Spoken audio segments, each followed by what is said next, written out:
Today I'm going to do a French styled cope. I'm going to show you how to make a pattern for one. This particular one happens to have a lamb on the back, doesn't have to, but there should be an emblem on the back, fringe around the hood, a clasp in the front, and 1 1/4 inch trim going up and down. You can decide to use a 3-inch wide trim and just do one going down. But this is going to be the pattern. Supplies you'll need a flat cotton sheet, not the new stuff they have out. Try to get an old one so the fibers are closer together. I find the new ones, they lose their shape. You'll need a square, a string, pencils, and flexible tape. The tape has to be flexible because we're going to have to measure for the neckline. So here we get started. Okay, these are the pieces that we'll be cutting out: a center front, a center back, and the back piece, which is called the hood. We're going to be tracing the pattern on the sheet. So the sheet should not be something dark in color. You'll take a pencil and you'll put a string on the end of the pencil. And we're going to make the outline of the back of the cope, the whole thing. And then we're going to be cutting it because we don't want this part of the cope to have the pattern sideways. We want the pattern to be this way. So we have to cut this piece out. Okay, so we're going to take a pencil, bring it in, and come down with the string 65 1/4 inches to the bottom. Okay, have somebody hold the top, you hold the bottom. Take a T-square and put it on the string and measure straight down. So the long part of the T-square will be in this corner here, like this, coming down.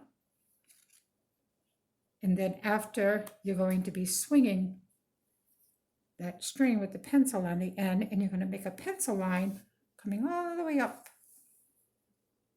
to the line that comes across. And what you'll do is you'll take that T-square and move it sideways so that string line, when you're coming across, will be straight.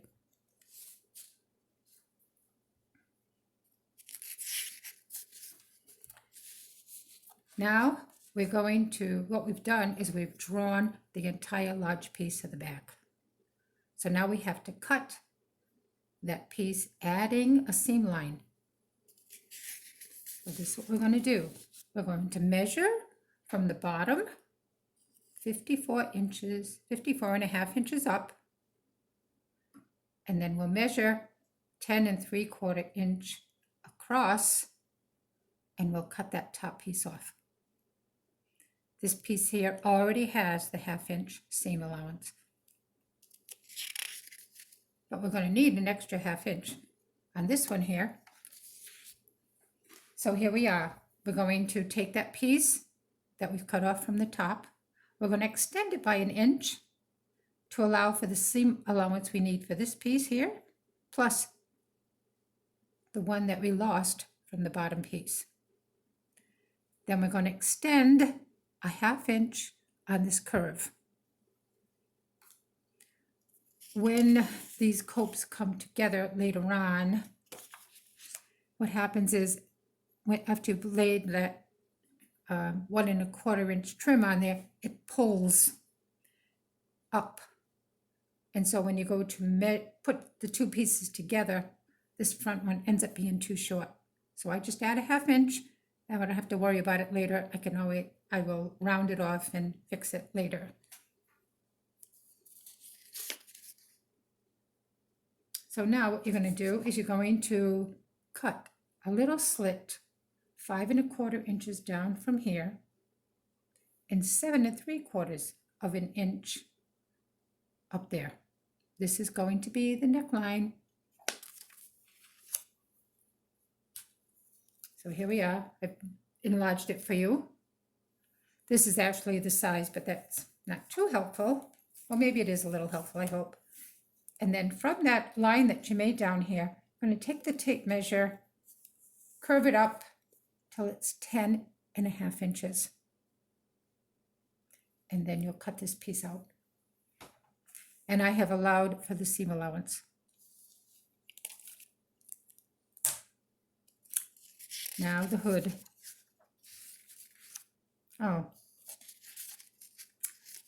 well, this is the same one as this back piece. It just shows you how the cutout is in the corner here. Now for the hood. The hood is going to be 20, it's a little confusing in a way because the measurement for the hood across is 21 inches, okay? But the curve here is also 21 inches. So keep that in mind as I try to show you how to do this, okay?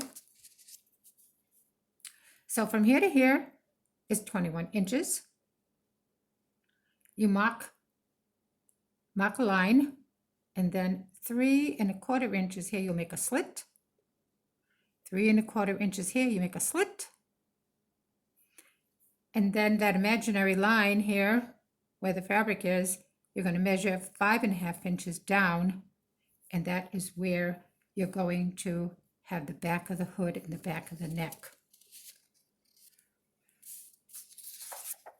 And then you can measure, and this will be 21 inches. This space in through here will be 21 inches. So now what I do is I measure from that line up here all the way down to the bottom, and that is 27½ inches from the top here, but it's 22 from the neckline because we had to go down the 5½ inches. Now for the curvature, for 16 inches, stay within the 21 inch. Okay, then when you get about 16 inches down, you're going to take your measuring tape, start here, and go all the way around to the other side, and it's going to be 67 inches. That's the best that I can do. I tried using different objects to try to get the shape correctly, so I could explain to you what you could use, and none of them are working. What I did, I took an old coat and I just traced it, and that's what I did. So this hood here does not allow for a seam allowance. What I usually do is I usually put a fringe and I fold it under. So there, so it usually works out. Anyway, there you are. Good luck. Please let me know if you have any other questions that I can make this pattern easier for you to do. I would appreciate it. Thank you and good luck.